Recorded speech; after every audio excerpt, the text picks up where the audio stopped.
Ito na yung ating adobo. Gusto ko lang talaga sa baboy, balat. Balat, paano yan? Puro laman. Puro laman pala. No choice. Sige, laman. Tapos, ito yung ating drinks.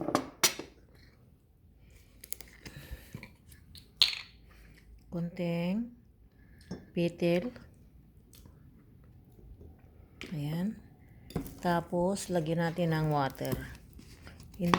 Bawal na tayong mag-soft drinks ngayon para iwas diabetic.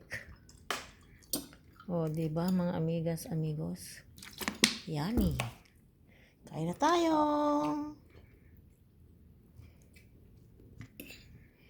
Yan na yung ating ulam mo. Sisig. Pero bira akong kumakain ng sisig.